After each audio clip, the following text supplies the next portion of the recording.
Dear Heavenly Father, we thank you for this day. Again, Lord, I thank you for the students. Just ask you to bless our time together, Lord. You know, I pray. Amen. So this is a PDF I wrote when I was in grad school, and it's kind of half finished, but there's a fair amount of calculations in it which are worth looking at, I think. And the basic idea of this was to try to just be a little bit explicit about, I mean, we say things like, you know, electromagnetism is a U1 gauge theory, all right? But, and then we talk about gauge theory, we talk about principal fiber bundles, we talk about, you know, connection one forms and so forth like we did the other lecture, right? What are actually the formulas for the connection one forms? And, you know, look at some other things, like what about a magnetic monopole? What would the mathematics of that look like? Experimentally, I'll spoil the story for you, we have found no magnetic monopoles, but there's an interesting argument that can be given. If there's even one magnetic monopole exists, there's a pretty simple quantum mechanical argument which can be given, which argues that charge should be quantized. So, as you have probably noticed, charge is quantized. In other words, we don't find like 1.27964 electrons in an atom, right? There's like an excess of 1 electron or 2. I mean, we measure charge in integer multiples of electron charge.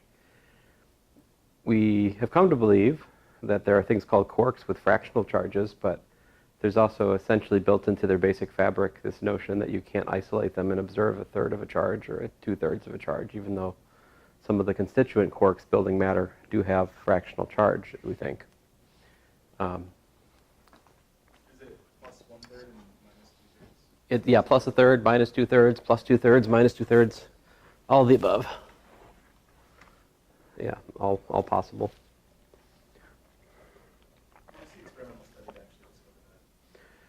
Well, the reason that we think that there are such a thing as quarks, you know, is because if, you know, we define quarks in terms of their SU3 symmetry, color symmetry, I'll eventually find my links.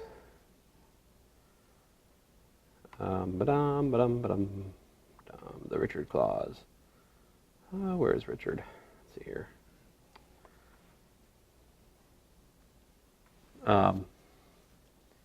So, you know, and here I kind of briefly describe.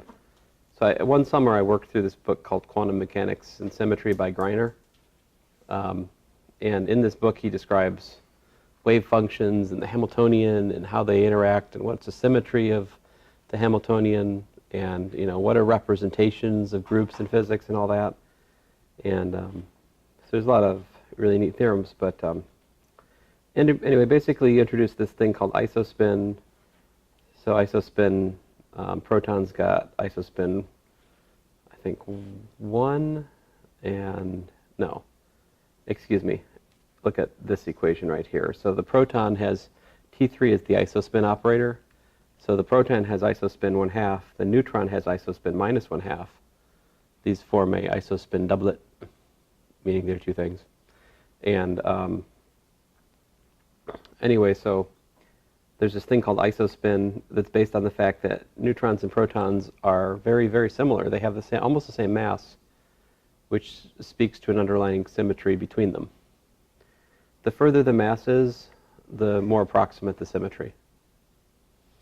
So does that mean like non-isotopic materials don't have spin, like don't possess spin, whereas isotopic materials do? This isospin is not spin. It's not spin in the sense of magnetic coupling. Like when we talk about spin, that is a specific. It's just like mass or charge. It's a fundamental thing that elementary particles have or don't have. If you have spin 1/2, or if you have spin 1, or if you have spin 0, or if you have spin 3/2, or if you have spin 2, each one of these entitles you to carry a particular representation of the Lorentz group, or Poincare group, I should say. And with that representation comes a specific list of grievances. But in particular, it dictates how you interact with the magnetic field. So different spin things act act differently in the presence of a magnetic field. That's how we discovered spin in the Stern-Gerlach experiment in the 1930s. We saw that electrons, otherwise identical, would be deflected in two different ways in the presence of a magnetic field that spoke to the existence of an underlying property that electrons had we were not privy to, namely spin. One deflected up, one got deflected down. Yeah. So, yeah, there's something called spin. So in terms of constructing invariant Lagrangians, we can contract a space-time index against a space-time index, like a covector against a contravariant versus a covariant vector, up-down like space-time index. That's the one way. If you contract one thing up, one thing down, when you do a Lorentz transformation, they transform inversely, and so you've constructed an invariant. Spinors give you a new kind of invariant because you have these spin indices which get contracted in a different way. So it's just another chapter in the story of physics. It's something you have not studied in your courseworks, really. But they're also tied to the Lorentz group, and it's a fundamental property of matter. Every fundamental elementary particle has a particular spin. One of the interesting things about supergravity is it suggests the existence of particles with kind of weird out there spin. Like there's this spin 3/2 gravitino, and I think, if I remember right, the graviton, I think, has spin 2. But anyway. Okay, so I'm trying to answer your question about why do we think there are quarks, Jess. So in the early 20th century, we had all of these interactions between, these are nuclear physics, various interactions of pions, as they're called, with neutrons and protons. Like you take in a pion and a neutron interact, and out pops another pion and a neutron, or a neutral pion and a proton, right? And that corresponds to isospin being conserved. In particular, 1 minus 1/2 is either equal to 0 plus 1/2, or, excuse me, I have to come over here. So this interaction, the pion has isospin 1, the neutron has isospin minus 1/2, and so we observed that isospin was conserved. In particular, so this has net isospin 1/2, and both of these also have isospin 1/2, because like 1 minus 1/2 or 0 plus 1/2. The net isospin here is 1/2, and again, the outputs possible are 1/2 and 1/2. This would have isospin 0, so you have to output, wait a minute, isospin negative 1/2 again. Well, this was 1/2, that was negative. Let's see, this one here, what's this got? Isospin minus 1/2. Here's isospin minus 3/2. The only way you can get isospin minus 3/2 in this story is to have that again. So what that means is that these could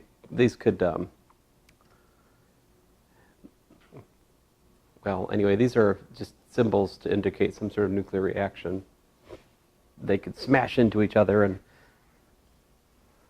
some interaction happens, and then they come back out with those possible particles.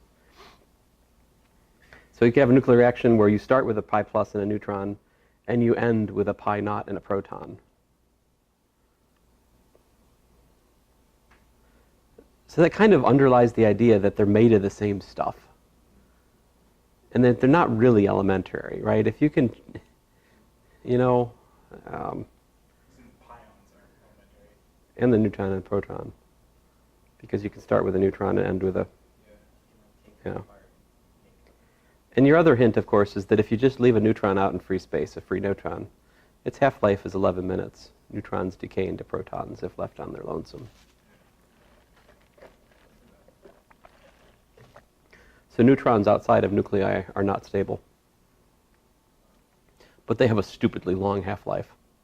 11 minutes is crazy long. What does it take to actually get free neutrons? What does it take to actually get free neutrons? Yeah. A degree in nuclear physics. That's easy to answer. Did you add a hey? You need I should add another feature to my class. I should have like camera person and then like bring a snare drum. Like you can earn points. Yeah. That'd be fun. Anyway, Gelman and Najima, they intervented. What is that? Anyway, this is the hypercharge, which much like isospin is not actually charge. But it's like charge in that it involves, I'm sorry, Q is charge, Y is the hypercharge, 3 is the isospin. So apparently the combination of hypercharge and isospin is related to the thing that you are much more comfortable and familiar with, charge, electric charge. For example, the neutron-proton doublet has hypercharge 1. See, because the neutron has isospin -1/2, and it has charge. Well, apparently the neutron has. Oh, I guess. Does that make sense? Oh, yeah. So 1 times 1/2 minus 1/2 is 0 for the neutron. The proton should be 1/2 plus 1/2, which gives us 1. The charge of a proton is 1, right? Well, on the other hand, the pions all have hypercharge 0. So my point, Jess, is we can invent these quantum numbers, and we can see that they're conserved in these nuclear processes. And then the question then becomes, if you start looking at the data and arranging it according to the isospin and the hypercharge, you can make these diagrams, like so. Yeah. And Is there, for hypercharge, is there any physical thing kind of like spin? What does that attribute to physical nature? Hypercharge is related to isospin and the regular charge according to the relation I just told you. That's its physics. It's okay. I mean, I don't know. I don't have a good, I don't meet new people and think, they've got hypercharge too or something. I don't know. I mean, it's not like, I don't know. The thing is, this is, okay, as a fun experiment, it would be truly a useful but hilarious waste of time to write a paper in one of your favorite ologies involving hyper this or that, and just steal all of this language. But just make it sound great, and then try to submit it to a slightly less than reputable journal, see if you can get it published. I feel like that would be pretty easy. Yeah. I feel like it'd be fun. Put it on your CV. Professional prankster. Professional academic prankster, yes. Something I've not done in my life yet. If they find out about that, they'd probably redact it. Yeah, they could redact it, but it was there to start with. All right. It has been done. There's these paper generators. Someone's used one of these you guys know about the automatic paper generator? Yeah, there's a thing that if you give it a couple math words, a couple authors, it will generate a paper which uses those words and those authors and then creates paragraphs of just math sounding gibberish. It LaTeX it makes it look real, and you can just go submit that to a less than reputable journal. And if you pay the author publishing fee, they'll publish it. It's been done. Yeah, it's pretty funny and sad. But anyway, okay. So anyway, the point is, if you look at these other nuclear things, the proton, the neutron, and there are other hadrons, which are things that are like protons and neutrons, but kind of excited states of them in some sense. Then you start seeing all these patterns as you arrange things according to hypercharge and isospin. And these patterns speak to some sort of underlying structure, and that's where we found quarks. See, because quarks come from looking at, so in particular, here's one of the interesting bits of the story, Jess, is that when you look at this baryon decouplet, they found all of this stuff was known experimentally in the early 60s. They didn't like plug in their machine and go, the hypercharge is blah and the isospin is blah. I mean, they're like, there's no hypercharge isospin detector. You have to, yeah, you got to comb through all these nuclear reactions, see what came in, what came out, and pick up the pieces, right? You got to see the man behind the curtains, It's like a conspiracy theory, but with physics. There are hidden actors at play, And Are these 3 it here? Is that it? What's that? The particle zoo, which you were saying. Yeah. This is, all of these things form the particle zoo. There's like a couple dozen of them. Oh, so just, Yeah. And then the thing was, Gell-Mann predicted in 1961 that there must be a particle with these properties.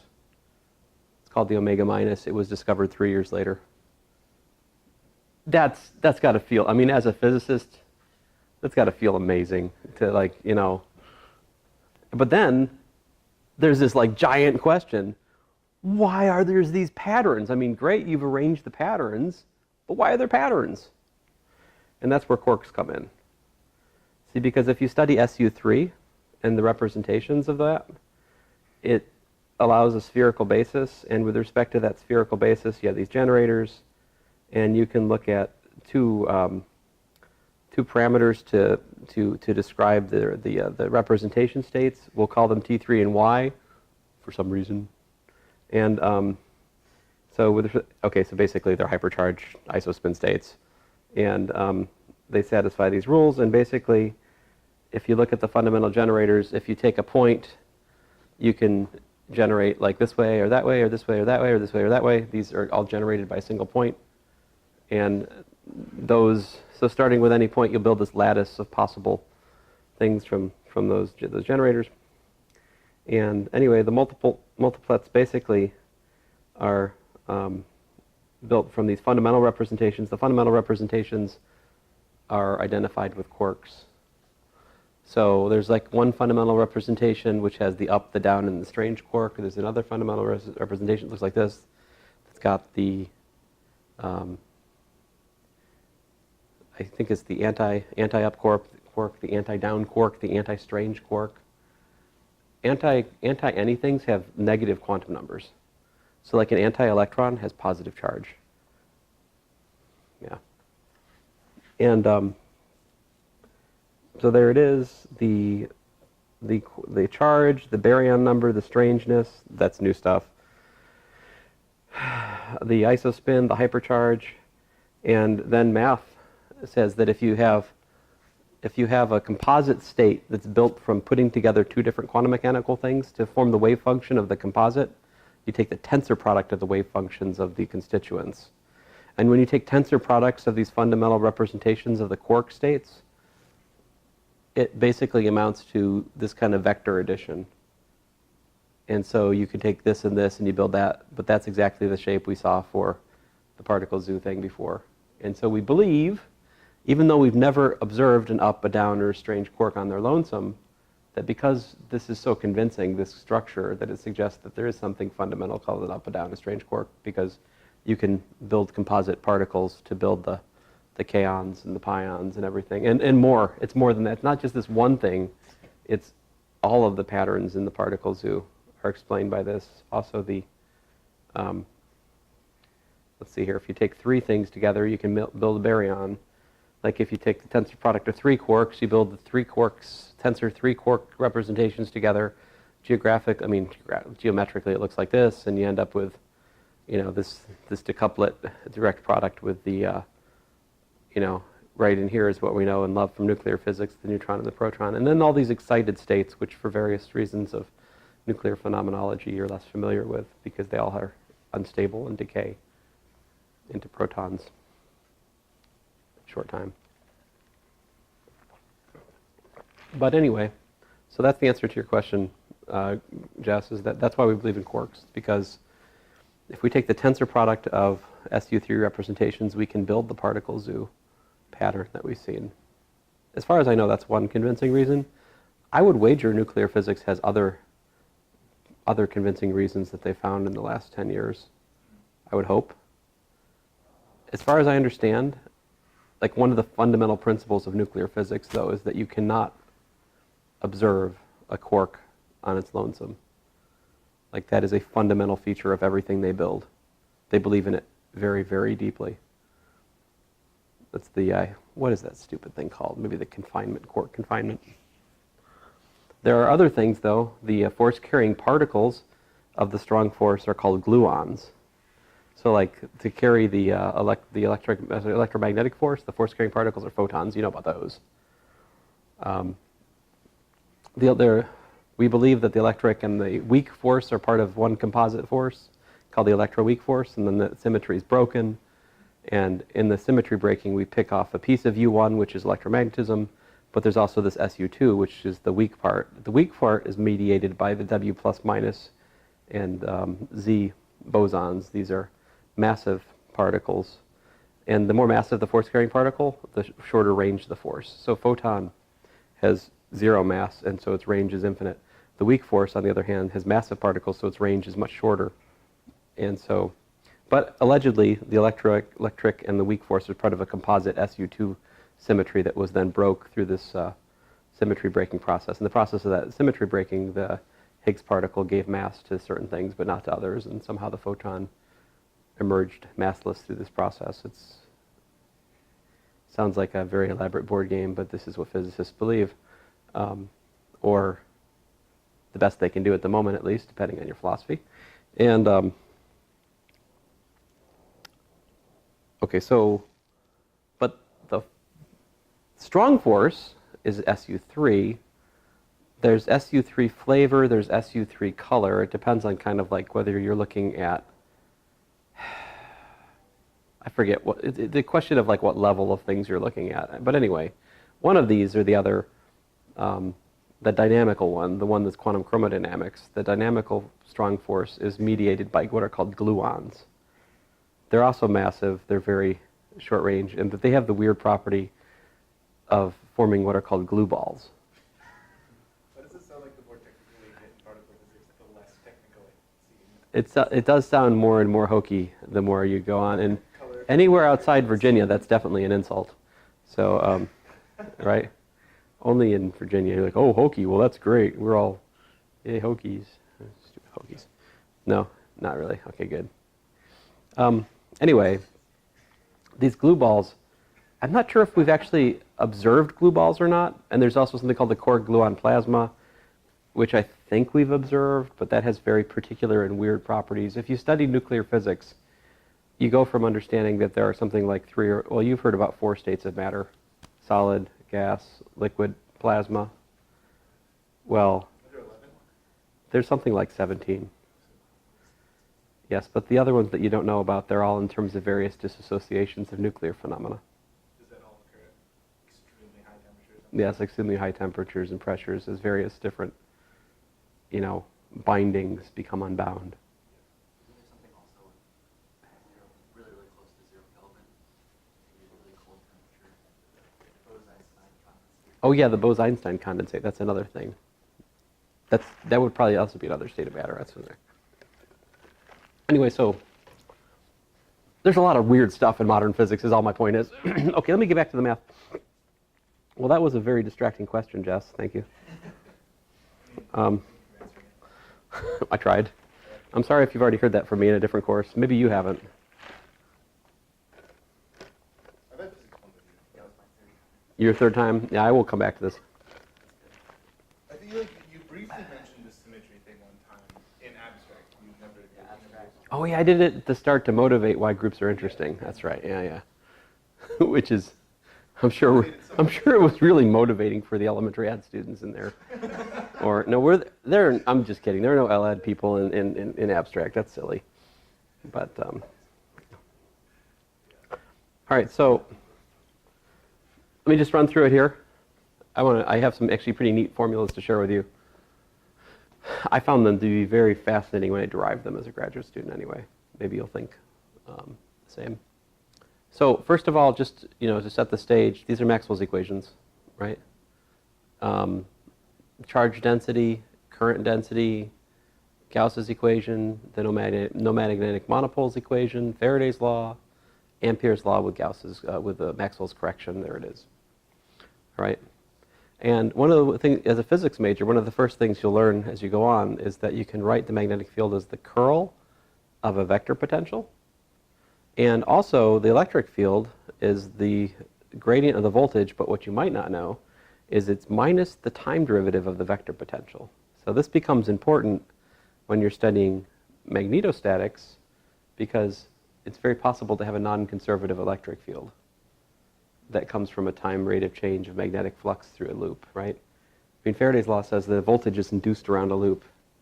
So if the voltage is the line integral of the electric field, and the electric field is just coming from the gradient of a voltage, there's no way you can have a non-trivial circulation of the electric field around a loop. You need this piece to pick up voltage around a loop. So this time derivative of the vector potential is intimately tied to the, Maxwell's correction to Ampere's law. But, okay, so here's what the fields, so the gradient of gradient of A, or here's what it looks like again. And what I'm showing here is if we shifted A by the gradient of some function lambda, or if we added the time derivative of some function lambda. So lambda is an arbitrary function of space-time. Any function of space-time. It doesn't change the answer. So the choice of A and the choice of phi is not unique. We can shift the voltage by the time derivative of an arbitrary function of space-time, and we can shift the vector potential by the gradient of an arbitrary function of space-time. This is gauge freedom, actually.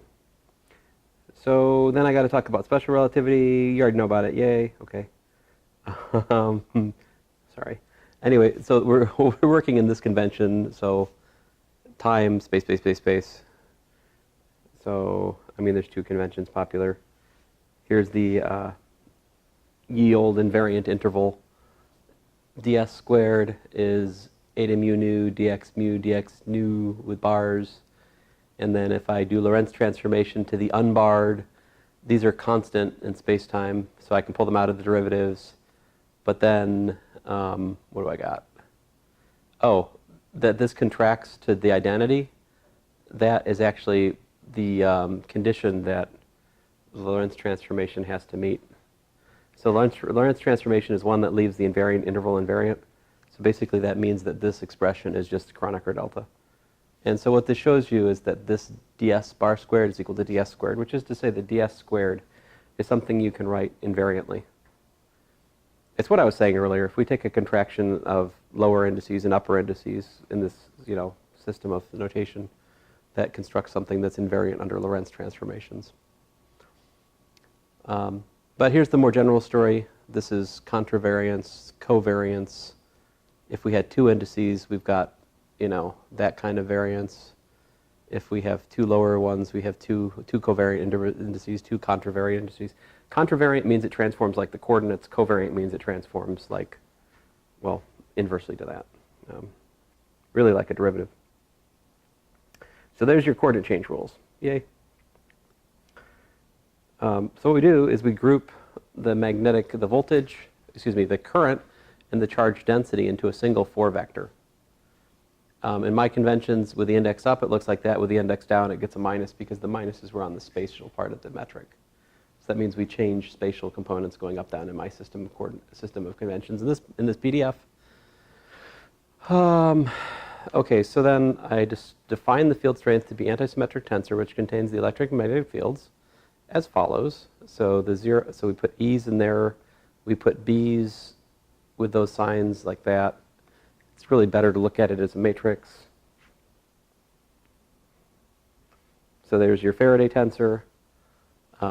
If you raise the index, it's kind of funny. In my system of notation, raising spatial indices gives minuses, but raising time indices does not. So let's see here. So this has one time, one space index, so it changes the sign. This has, again, one time, one space, so it changes the sign. But the magnetic components have space indices. So raising each one generates a minus. Minus times minus is plus. That's why we have the same signs between the magnetic fields of the covariant field tensor versus the contravariant field tensor. All right. And of course, the cool thing is you can contract this and that because they transform inversely with respect to different choices of frames of reference. So taking their contraction gives you something that's physical, something that's invariant, something that would be measured the same with respect to different systems of inertial coordinates. And the cool thing is it actually works out to something that's kind of explicit. It works out to the difference of the squares of the magnetic field and the electric field. So that's kind of neat.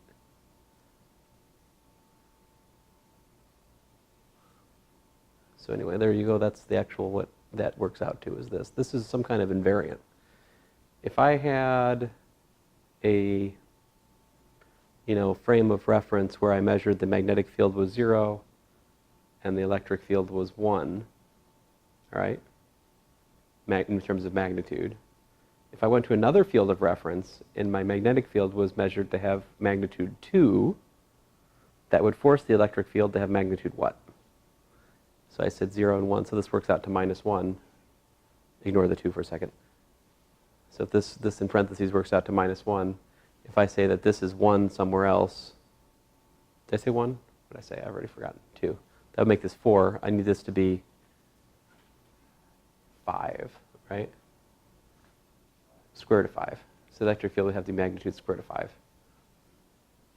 Or, if you have that the electric field has equal magnitude to the electric and magnetic fields have equal magnitude with respect to this system of units, which I'm being rather careless about, sorry, then any other frame of reference, they must also what? Have equal magnitude, yeah. So you can say some kind of like cool stuff looking at an invariant, right? Just saying. So my next order of business is to recast electrodynamics rather, into the space-time potential formulation. I think I've gone through this before with you guys, but here's the explicit details. So basically, I'm just deriving that the space-space and the space-time components are both anti-symmetrized derivatives of the A, and so in total we can build F mu nu from the anti-symmetrized partial derivatives of the potential, which you might recognize from differential forms as being the components of a 2 form. Another thing, though, is what's the action here? So the action would be the simplest thing to try would be just the contraction of F and F. So that's my action, and then you can look at the variation of the action. Here's what that looks like. I think I tried to do this calculation in class, sort of. But I did it at the level of Euler-Lagrange equations. Here I'm doing it at the level of direct variation of the action. It's a little bit different kind of calculation, but so product rule, and then just reorganizing stuff. Eventually I get down to this, but if if I want the variation of S to be 0, I should want this to be 0. That's one of Maxwell's equations. So this is how we derive Maxwell's equations from a variational principle, by saying that the action should vary to 0. If you want to so that gets you in touch with half of Maxwell's equations. To get the other piece, you need to introduce a source term. So to introduce a source term, we add this J mu A mu term. Then when you vary this action, that picks up a coupling between the J's and the A's. In particular, looking at the variation of this S being 0 will lead you to this other equation, partial mu F mu nu equal to J nu. That's in fact the 2 Maxwell's equations with a source. There's Gauss's law and Ampere's law, okay? All right, moving on. We don't have too much time. So, let's see here. I'm studying coordinate change. I'm showing that coordinate change makes sense. Basically, that I'm trying to argue here that Maxwell's equations are relativistically covariant. And I don't think the argument here is really complete. So let me say it this way. If you know that A, so what is A? A is the 4 potential. It's got voltage and it's got the vector potential. If you know that A transforms covariantly, if you could prove that, then it follows that the F mu nu transforms with 2 covariant indices. And it then follows that the action, which is built from contracting F lower mu nu with F upper mu nu, all right, and also the source term, the J mu A nu,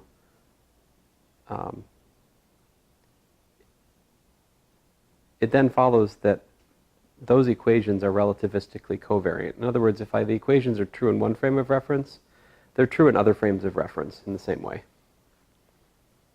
All right? But the devil's in the details. How do I know that the 4 potential is relativistically covariant? How would you actually prove such a thing? So that begs the question, how do you define the 4 potential? In terms of physics, how do you actually define from a physical perspective the 4 potential? I believe, and I could be wrong, the correct definition should be in terms of integrals of source distributions. In other words, in physics, we're given a set of currents and a set of charges. We then integrate, do specific integrals with respect to that given set of charges and currents to find the potentials. Currents and charges are what are physically measured. Those are the basic physical variables. So it becomes a non-trivial and somewhat frightening calculation. You need to show somehow that if you were to pick a different frame of reference and change the coordinates with respect to those integrals, that you would then find potentials which also change as you would change coordinates for those integrals. I brought this grievance to a rather well-informed professor once. He assured me that this had been done by Feynman and Schwinger in the 40s. But I'm not aware of where.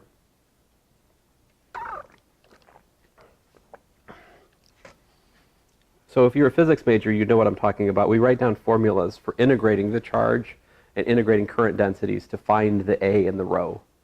You could then ask the question, what if you changed coordinates? How would those integrals change? That would give you a way to derive the coordinate change properties for A. Anyway, if you already know that A changes as you want, everything else follows easily. So I hid the hardest part in just assuming that A was covariant in these notes.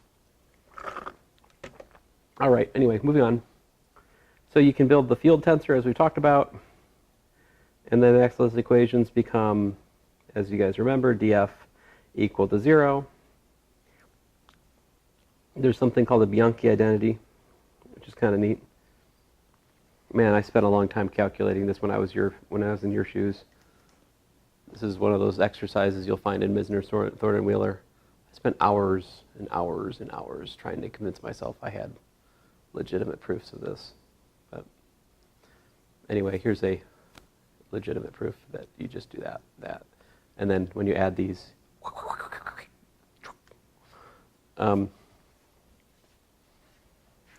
so as is often the case, any kind of interesting identity ultimately rests on the fact that partial derivatives commute. I'm not joking. Partial derivatives commuting, it's like everything. All right, anyway, so the inhomogeneous Maxwell equations are the differential of the Hodge dual of F is the Hodge dual, minus the Hodge dual of the current. Here's you notice that the dual to the Faraday tensor has magnetic fields in the space-time part of the tensor, and it's got electric fields in the space-space part of the tensor. And so it makes sense that the one differential equation has to do with like the curl and divergence of the, like the electric and the magnetic, whereas the other one has to do with the curl and divergence of the opposite. I mean, so the curl and divergence of both electric and magnetic fields is somewhere.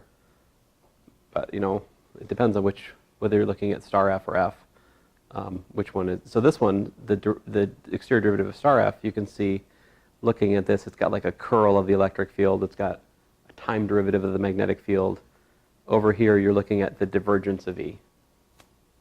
So this is going to end up being, when we sort through the details, this is going to be Ampere's law with Maxwell's correction, and this is going to be Gauss's law, because that's the divergence of the electric field equal to the charge density. All right, anyway, long story short, there it is. And people, of course, not content with the notation we already have, invent a new thing called the coderivative. You've worked problems on it. And the coderivative of f is minus j. The exterior derivative of f is j. The coderivative is an amalgam of the exterior derivative and Hodge dueling. So, yeah. Because if you take the Hodge dual of this, then you get Hodge dual d, Hodge dual f equal to minus j. So that means co-derivative of f is minus j. So half of Maxwell's equations are a co-derivative, the other half are a exterior derivative. Is one way you could look at it. Okay, so let's go on here. So the Hodge dual creates a differential form. Let's see here. Fun fact, guys, the Hodge dual is actually the musical morphism in action with respect to forms. Like you can build an inner product on the space of all forms, and that inner product, which I think you're looking at an example of it right here, that inner product has an isomorphism that you could, I mean, the dual, anyway, the musical morphism becomes Hodge duality with respect to this inner product. Ask me about it after class if you want to see more, but anyway, we have these three invariants. We can either do like this with that, or this with that, and each one of those give me some kind of invariant quantity that's associated with the Faraday tensor and its dual. Each of these has physical significance, but the last two are the same up to a sign, right? And so, yeah. All right, getting to it. All right, so gauge transformations in differential form. So I pointed out that you can shift the spatial part by a gradient and the time part by a time derivative. So what that means in space-time is we can take the 4 potential A and shift it by the total derivative of lambda, which would be like a partial t lambda dt plus the work form of the gradient of lambda. So if you think about it, this is really, in the details, the same as what I already talked about in terms of time and space separately. And of course, this being the same is just because d squared is 0. Which I would point out is, again, ultimately because of what? Why is d squared 0? It's because partial derivatives commute. I'm just saying. You could say, no, it's because wedge products are anti-commutative. I mean, you'd also be right. But, yeah. Because every boundary operator has to be the boundary of, because the boundary of the boundary is empty. That also seems eminently reasonable. So here it is. This is what d lambda looks like. It's got these 4 pieces. So if we were to look at the a prime being a plus d lambda, this is a prime, okay? So a prime has this piece for the time, that piece for the space.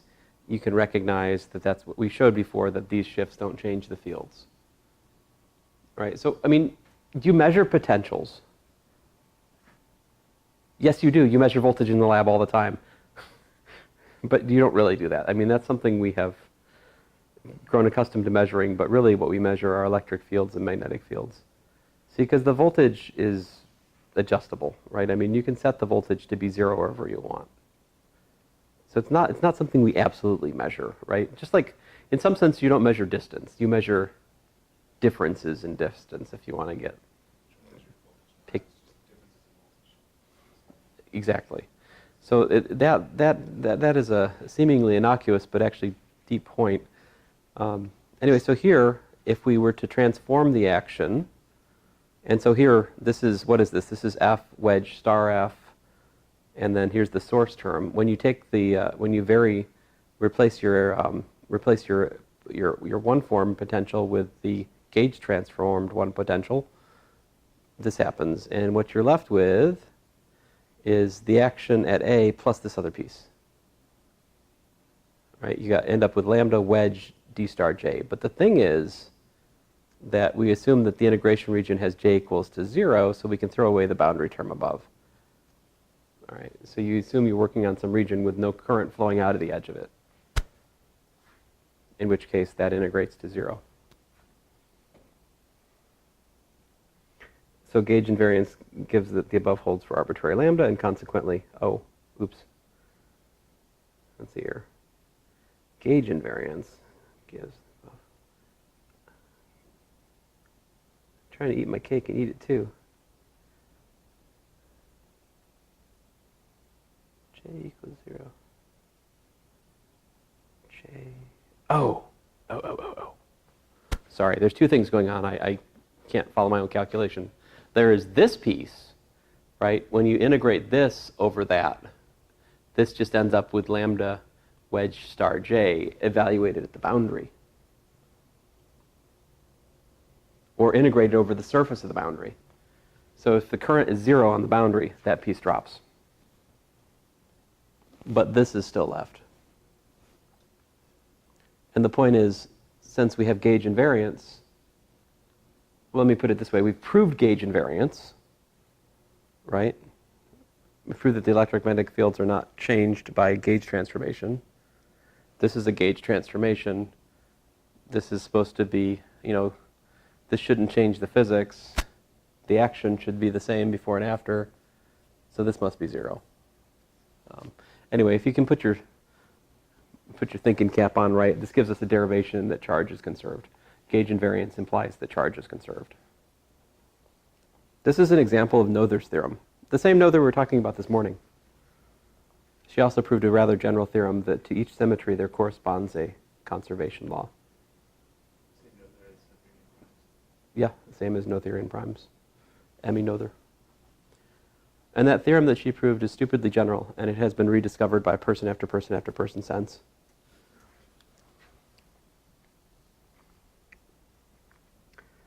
Now here's a direct proof that charge is conserved, just by straight calculation. You get that this is 0. Well, I'm not sure this actually proves that. I think I'm explaining what that being 0 means. It means that this is 0, which is to say that the divergence of the current is minus the time rate of change of the charge per unit volume, which says that current that flows out must correspond to a drop in the current that's there locally. This is local conservation of charge. If you were to integrate this around over a volume, you'd actually have conservation of charge in that volume.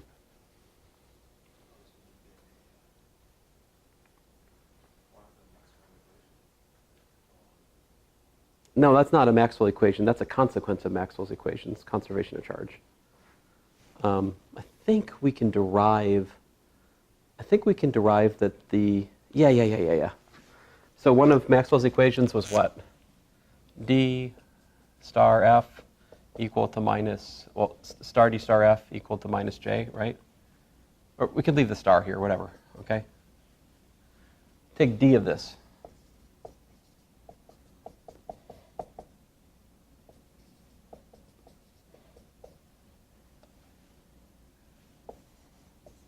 So this has to be equal to 0. The point of the calculation I was just going through is that it's also a natural consequence of insisting on gauge invariance of the action. Gauge invariance of the action implies conservation of charge.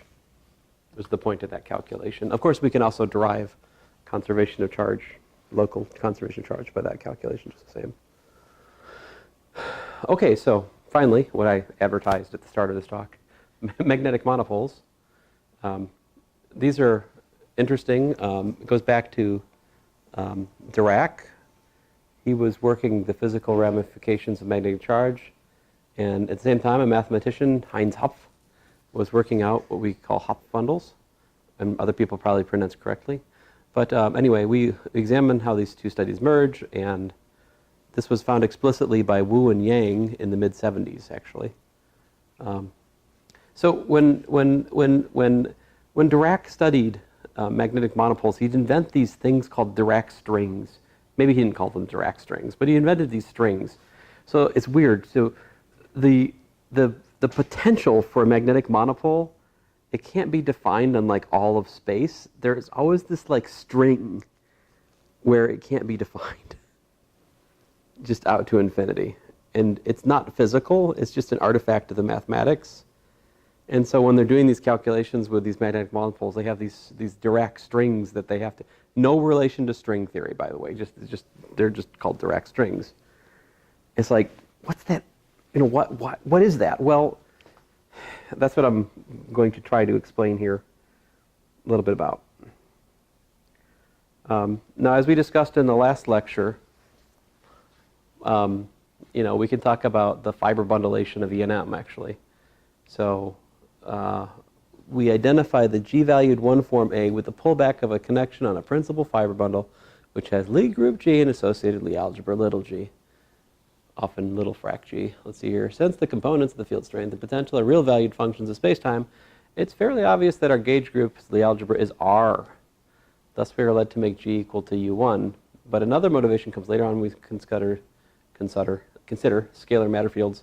The wave functions are complex functions, and the phase of the wave function admits U1 rotations. All right, great. So talk a little bit about the story I told you before about Weil introduced the idea of U1 gauge invariance for electromagnetism in 1919. Part of his interpretation was crazy. Einstein was like, no, it doesn't make any sense. Thought about it for a while. In 1929, he wrote the paper, which we now identify as having pretty much the correct story in it, in terms of the mathematics of electromagnetism as a gauge theory. A lot of this I read in O'Rafferty's Dawn of Gauge Theory. Anyway, so here's the deal. For a principal fiber bundle, we're going to take the group U1. The base space is four-dimensional Minkowski spacetime, which means that it's flat. So a lot of the things relatively simple. Our gauge group is abelian, so a lot of the bells and whistles that we saw in the previous talk aren't there. So like the covariant derivative is just straight up the exterior derivative. For reasons of convention, we're replacing the Lie algebra valued one form is related to, so this is the physics A, this is the principal fiber bundle A. We need G divided by I. G is the magnetic field strength, I think. And the Faraday tensor. So there's like these little conversion factors to go from the real space-time stuff to the complex valued principal fiber bundle stuff. And so here's a gauge transformation and then field transformation. The relation between, so this was the lambda we were talking about before. Now the gauge transformation is something like m over I times our previous one. So now we're looking at a complex gauge transformation. So basically we were just taking a lot of the things we were working before and just multiplying by I. Yes. No, I is not a current, no. So the topology of the bundle depends on the configuration of the sources. Up to now, we've assumed that only electric charge and current exists. That's an experimental fact. So this lack of generalization is probably okay. In a typical E&M course, in fact, we'll learn how to find solutions for a variety of sources, but one common thread runs through the examples. Modulo the location of the sources of the potentials. Like when you talk about voltage in your lab, at no point do you say, I can define the voltage on this part up to that point, but I can't go and define the voltage everywhere, right? If you are given the charge distribution on the edges and where voltages are fixed on the boundaries, there is a unique and global solution to the electric voltage function, right? You don't have like the map maker problem, where you can't make a map that's in one-to-one correspondence with the Earth, like on a piece of paper. I mean, there's something about the Earth being curved and that forces certain defects in that map, like they're inevitable. In the same sense, this Dirac's string said that when you try to write down the magnetic potential for a magnetic monopole, you can't write down that magnetic monopole formula for the whole of space-time. Like you lose a string somehow. We don't have that with voltage in the usual story. Or the vector potential A. The vector potential for electric charge and current, we can define globally. Not uniquely. I mean, there's an ambiguity, there's that gauge freedom, but we can define a globally defined modulo like low cases of singularities and so forth, voltage and current for electromagnetism. The reason for that, I would argue, is that the principal fiber bundle underlying electromagnetism is, for assuming we're working on flat space-time, okay, it's a trivial bundle. There's a global connection on it. So you can find a globally defined one form. That corresponds to the fact that we can find globally defined voltage and vector potentials for regular E and M. When we study magnetic monopoles, we cannot find, in fact, a globally defined one form that describes the magnetic potential. Because, in fact, the principal fiber bundle underlying like a magnetic monopole it's non-trivial. In fact, there's some kind of curvature that's connected, that's underlying the existence of the monopole. Let me try to explain more here. It's hard for you guys to appreciate this without having had like the course in electromagnetism a little bit. And I'm sorry about that. I don't know how to fix it. So physical singularities, I would say that's where charge actually is. The unphysical singularities would be that thing I was telling you about, this Dirac string. All right. This right here would be very analogous to the Dirac string. This is an unphysical singularity, that this map stops here and starts again here, that we've chosen that particular string. You know, this particular string is the edge which joins to that edge over here, right? That's an artifact of us drawing the map this way. That's not an actual physically special great circle on the Earth, is it? That's kind of like what the Dirac string is, in a sense. It's not a physical singularity, it's a mathematical one. I would argue, and I guess this is all great, but I haven't even shown you the Dirac string yet, right? So I keep talking about it, I haven't shown you the math of it at all, sorry. So, first chapter in the story, symmetric electromagnetism. So this is a little bit in like chapter 12 of Griffith's electromagnetism, Griffith's book anyway, forgotten the title. So if you were to add magnetic charge, where would they go? No magnetic monopoles? Forget about it. Magnetic monopoles, woohoo! So there's your magnetic charge. And why does this one have to look, why does that one look so weird? There's this electric current over here. Well, if there's magnetic charge, there should also be magnetic current over there. Magnetic current, electric current. Electric charge, magnetic charge. These would be the symmetric Maxwell equations. Yeah, that's what I'm talking about. And yeah. It's not made up before, but now it's really something made up. So in particular, if you had a monopole, this would be the charge distribution, 4 pi m Dirac delta function of r. That says that there's a single magnetic charge of, magnitude m at the origin. And then if you were to integrate the, now there is a magnetic monopole equation, you would get that the magnetic field was b over 4 pi r squared, just like we usually do. In other words, the magnetic field would be magnetic charge divided by r squared up to some conventions, just like we have Coulomb field, yeah?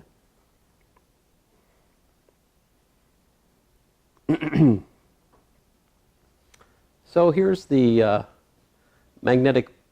here's the potential that was written down to describe the magnetic monopole. We propose the following potential describes a magnetic monopole. Im over 2 r times z minus r x dy minus y dx. Now this is I believe r is, oh yeah, it's the spherical radius. We'd usually write rho there in math. All right, r in physics is rho in math. You're like, rho. Sorry, I'm an idiot. But anyway, so if you take the exterior derivative of this thing, after some suffering, you get this, which then when you go back to the symmetric Maxwell's equations means that, which is to say, what you got here? Trying to think, what's my alpha? What's that alpha? Alpha's something. What's my alpha? What's alpha? Pesky alpha. Alpha. Oh, alpha's this. Oh, I think I'm not done yet. I'm not done yet. So, yeah.